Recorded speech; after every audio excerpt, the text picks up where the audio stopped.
Good morning મિત્રો. તો ચાલો આપણે આજે ઉઠીને હરિદ્વારથી નીકળ્યા છીએ અને આપણે ઋષિકેશ આજે આવ્યા છીએ. આજે આપણે ઋષિકેશનો રૂટ છે, હરિદ્વારથી ઋષિકેશ. તો આજે આપણે જો આપણે હરિદ્વારથી ઋષિકેશના રસ્તે જો તો ઊંચા ઊંચા પર્વતો દેખાય છે, જંગલવાળા, અને સુંદર દ્રશ્ય લાગ્યું. તો આપણે અહીંયા ઊભા રહ્યા અને થોડી વાર ફોટોગ્રાફી માટે ઊભા રહ્યા છીએ. અને ત્યાર પછી અહીંયા ગંગા નદી જ જાય છે ઋષિકેશની. જો એ એટલું સુંદર દ્રશ્ય છે ને કે એમ થાય કે અહીંયા ઊભા ઊભા આપણે જોતા જ રહી જાય. સામે નદી કિનારે નીચે બધાય મંદિરો છે, ઘાટ છે, અને ત્યાં આપણે જવાનું છે આજે. પહેલાં આપણે નીલકંઠ મહાદેવ જાશું અને પછી વળતા આપણે પાછા આવશું ત્યારે ઋષિકેશ આપણે જાશું. એટલે આ તો અત્યારે આપણે રસ્તામાં છીએ તો કીધું ચાલો જોતા જઈએ આ બધું. ચાલો આપણે નીલકંઠ મહાદેવના રસ્તે આગળ વધી રહ્યા છીએ અને આપણે રસ્તા પણ ભીના દેખાય છે, એટલે મતલબ કે અહીંયા રાતે વરસાદ પડેલો છે. અહીંયા હરિદ્વાર અને આસપાસ એવું વાતાવરણ હોય છે કે રાતે વરસાદ પડે, ઘડીકમાં વરસાદ હોય, ઘડીકમાં ઠંડી પડે અને દિવસે તડકો હોય, એવી બધી ઋતુ જોવા મળે છે આપણને અહીંયા. અને અહીંયા ઋષિકેશમાં આપણે જોઈએ તો જગ્યાએ જગ્યાએ રિવર રાફ્ટિંગ પોઈન્ટ પણ જોવા મળે છે. અહીંયા આપણે ઋષિકેશના રસ્તેથી નીકળ્યા તો અમે જ્યાં ઋષિકેશ ચાલુ થયું ત્યારથી રિવર રાફ્ટિંગ પોઈન્ટ જ જોવા મળે છે. એટલે વધારે લોકો રિવર રાફ્ટિંગ ગંગા નદીમાં કરે છે અને મજા આવે છે. આપણે પણ રિવર રાફ્ટિંગ કરવાનું છે, પણ આપણે મહાદેવના દર્શન કરીને પછી. આજે સોમવાર છે અને આપણે નીલકંઠ મહાદેવના પ્રાચીન મંદિરમાં દર્શન પણ કરીશું. એટલે આપણને બહુ સારો દિવસ છે, મજા આવશે આજે. તો ચાલો હું તમને આગળ બતાવીશ કે આપણે મહાદેવનું મંદિર કેવું છે, શું છે, એ આપણે થોડો વેઇટ કરીએ. ચાલો, નીલકંઠ મહાદેવ જવાનો રસ્તો એટલો નયનરમ. જય નીલકંઠ મહાદેવનો રસ્તો એટલો સુંદર છે ને, નયનરમ્ય દ્રશ્ય છે. તમે જુઓ, પહાડ ઉપર અલગ અલગ કલરના રંગબેરંગી ફ્લાવર વાળા વૃક્ષો દેખાય છે અને નદીના કિનારે કિનારે રસ્તો જાય છે. ગંગા નદીના કિનારે કિનારે રસ્તો ચાલ્યો જાય છે અને આપણને બહુ જ મજા આવે છે. જોતા જોતા આપણને આમ મંદિરે પહોંચતા પહેલા જ એટલું સુંદર દ્રશ્ય અને સુંદર આમ મજા આવે છે ને કે આમ એકદમ આધ્યાત્મિક ફિલિંગ આવે છે. તો એમ થાય છે કે ખરેખર આમ સ્વર્ગમાં કેમ આવી ગયા હોય એવું ફીલ થાય છે. તો સ્વર્ગ સમાન છે આ હરિદ્વાર ઋષિકેશ. એટલે અહીંયા બધા એકવાર તો આવવું જ જોઈએ એમ. અને નીલકંઠ મહાદેવના અતિ પ્રાચીન મહાદેવના દર્શન કરવા જ જોઈએ.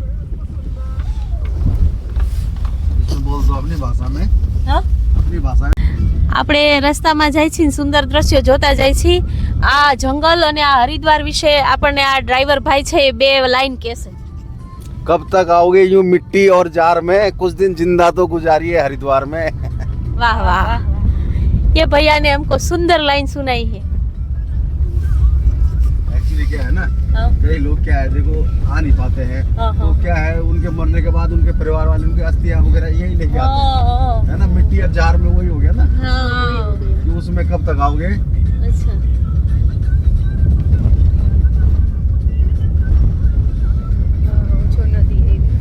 एकदम જોયું. यहाँ देखो खड़ी हुई है एकदम बिल्कुल नदी सामने नीचे. એ જગ્યા નથી, નહીતર એમ થાય કે આમ ઊભા રહીને અહીંયા ક્યાંય ઊભી ન आपका YouTube पे चैनल है क्या. हाँ, चैनल है. फिर वो सर्च करेंगे आपके चैनल को. आपको वो सब्सक्राइब कर देंगे.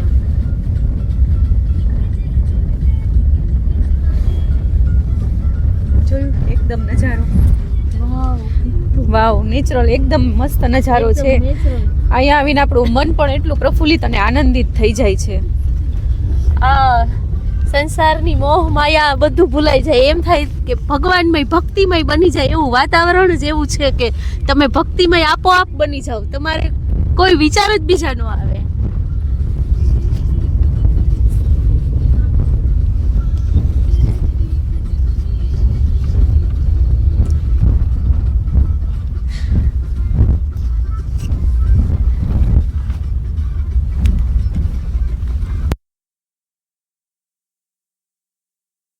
ચાલો આપણે ભવ્ય અતિ પ્રાચીન મહાદેવના મંદિરમાંથી દર્શન કરીને અને પાછા આવી રહ્યા છીએ. આપણે પાણી ચડાવ્યું, નાગ નાગીન ચડાવ્યા, આપણે જેનાથી આપણને કાલ સર્પ દોષનો નાશ થઈ જાય છે.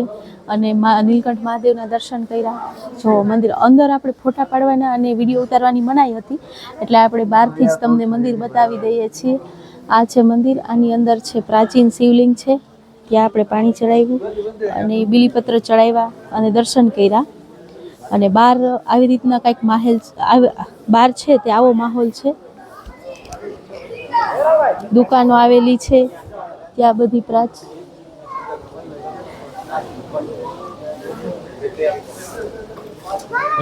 ચાલો દર્શન કરીને બહારથી આપણે મંદિર જોઈએ તો બહારથી આવી રીતના મંદિર છે. મંદિરની ઉપર જે સમુદ્ર મંથન વખતેનું દ્રશ્ય બતાવે છે. બહારથી મૂર્તિ એવી રીતના છે કે શંકર ભગવાન સમુદ્ર મંથન થઈ રહ્યું છે અને ત્યાંથી શેષનાગ ઉપર બિરાજમાન છે, ઉપર ગંગાજી છે. એવી રીતના સરસ મૂર્તિ છે. એમના દર્શન કરી લઈએ આપણે. અને બહાર દુકાનો આવેલી છે. દુકાનોમાં શિવજીની શિવલિંગ, જુદી જુદી જાતની માળાઓ, રુદ્રાક્ષ અને બધી પ્રાચીન વસ્તુઓ મળે છે, મૂર્તિઓ મળે છે. ઘણી બધી વસ્તુઓ અહીંયાથી મળે છે. અને અતિ પ્રાચીન અને દુર્લભ કહી શકાય એવા નીલકંઠ મહાદેવ છે. કારણ કે દુર્લભ એટલા માટે કે હરિદ્વારની અંદર પહાડીઓ ચડીને, પહાડના રસ્તેથી આવીને અને ટૂંકમાં અતિ દુર્લભ કહી શકાય એવા માર્ગેથી આપણે આવીએ છીએ અને દર્શન કરીએ છીએ. અહીંયા ઘણા બધા યાત્રિકો આવે છે, દર્શન કરે છે. અહીંયા રોકાવાની પણ વ્યવસ્થા હોઈ શકે એવું લાગે છે, કારણ કે અહીંયા 3 માળની બિલ્ડિંગ છે, એમાં રૂમ આવેલા છે. રાત્રિ રોકાણ પણ થઈ શકે એમ છે. તો અહીંયા જરૂર પધારવું.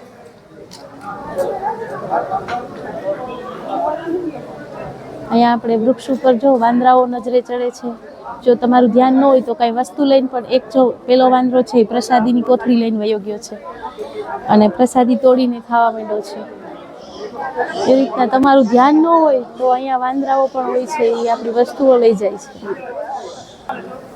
ગેટ નંબર 3 થી આપણે એન્ટ્રી ગેટ છે, ત્યાંથી અંદર જવાનું. અંદર શિવલિંગ આવે, શિવલિંગના દર્શન કરીને અને આપણે જે પ્રદક્ષિણા કરીને અને આ ગેટેથી આપણે બહાર આવવાનું આવે છે.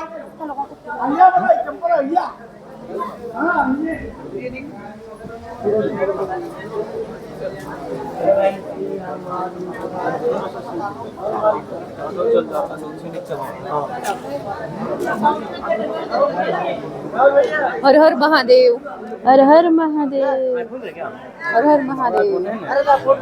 નીલકંઠ ચાલો મિત્રો, અમે તો દર્શન કરી લીધા છે અને હવે તમે લોકો પણ અહીંયા નીલકંઠ મહાદેવ દર્શન કરવા આવજો. હર હર મહાદેવ, જય નીલકંઠ મહાદેવ. સૌરાષ્ટ્રે સોમનાથં ચ શ્રી શૈલે મલ્લિકાર્જુનમ ઉજ્જૈન્યા મહાકાલમ ઓંકારમ મમલેશ્વરમ પરલ્યા વૈદ્યનાથં ચ ડાકિન્યા ભીમશંકરમ સેતુબંધે તુરામેશમ નાગેશમ દારુકાવને વારાણસ્યાતુ વિશ્વેશમ ત્ર્યંબકમ ગૌતમ. આપણે હવે દર્શન કરી લીધા છે અને આપણે હવે બહાર નીકળીએ છીએ. આ બહાર નીકળવાનો ગેટ છે. આપણે અંદર વહેલા પહોંચી ગયા હતા એટલે આપણે વહેલું દર્શન કરી લીધા. બાકી જ્યારે ભીડ હોય ત્યારે આપણે આ દરવાજેથી સીડી ચડીને ઉપર જવાનું હોય છે અને ઉપર જઈને અંદર જો ત્યારે લાઈન થઈ ગઈ છે, ત્યાં આપણે વારામાં નમસ્કાર કરવાનો વારો આવે છે, દર્શન કરવાનો વારો આવે છે. આપણે વહેલા પહોંચી ગયા હતા એટલે આપણે સરસ રીતે દર્શન થઈ ગયા છે. અને અત્યારે જો ભીડ જમા થઈ ગઈ છે તો દર્શન પણ સરખી રીતે ન થઈ શકે અને ઝડપથી કરવા પડે છે. એટલે આપણે શાંતિથી દર્શન થઈ ગયા છે.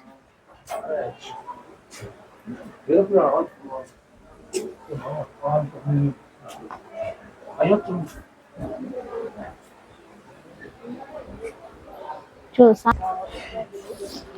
ત્યાં નીલકંઠ મહાદેવ વિશેની થોડીક માહિતી લખેલી છે કે श्रुति स्मृति पुराण के अनुसार देव दानव का समुद्र मंथन हुआ. એમાં 14 રત્નો નીકળ્યા. એમાં જે એક કાલકૂટ વિષ નામનું વિષપાન ભગવાન શંકરે કરી લીધેલું છે, ત્યારથી એનું નામ નીલકંઠ, એટલે જે ઝેરને ગળામાં રાખનાર મહાદેવ એટલે નીલકંઠ મહાદેવ નામ પડ્યું છે. અને ભગવાન શંકર પંકજા અને મધુપતિ નદી સંગમ સ્થાને અહીંયા બેઠેલા છે. ક્યાંક નહીં ખબર કે અહીંયા આવું જઈશે.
જ્યાં આપણે મંદિરની બહાર નીકળીએ એટલે આ બજાર છે. આમાં ખાવા પીવાની વસ્તુ મળે છે, પ્રસાદની વસ્તુઓ મળે છે. અને આ છે રુદ્રાક્ષની દુકાન. આમાં જુદી જુદી પ્રકારના નાના મોટા રુદ્રાક્ષ મળે છે.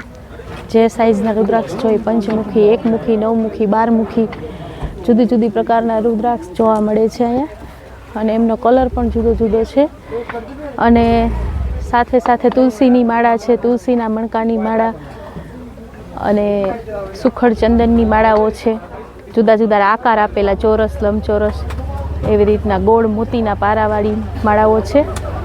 અને ત્યાં નીચે છે આપણે એ ચંદનના લાકડા રાખેલા છે. ચંદન ઘસીને તિલક કરવા માટે આપણે અહીંયાથી ચંદન લઈ જઈ શકીએ છીએ. સફેદ ચંદન અને લાલ ચંદન, 2 પ્રકારના ચંદન છે આવેલા છે. ત્યાર પછી આ માળા છે અને બધી પ્રકારનું અહીંયા છે. આ છે રુદ્રાક્ષનું ફળ છે.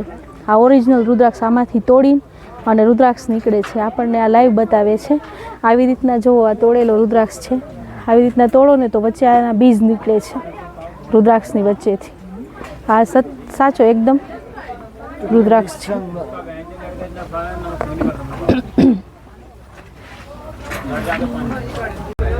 જ્યાં પૂજાની થાળી છે એમાં બધો જ સામાન આવી જાય છે. ભગવાનને પ્રિય પુષ્પ ધતુરો, મોગરો, બધી જ ધતુરાના ફળ છે. ગંગાજલ છે ભગવાનને ચડાવવા માટે ડાક ડમરું છે. પછી આ છે નાગ નાગિનના જોડા. આ ચડાવવાથી સર્પ દોષ નાશ થઈ જાય છે. અને ગંગાજલને બધું ભગવાનને અર્પિત કરવા માટે ફૂલ થાળી અહીંયા આખી જ મળે છે પૂજાપાની, જે તમે લઈ શકો છો.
ચાલો આપણી ગાડી હવે અહીંયા આવી જાય છે.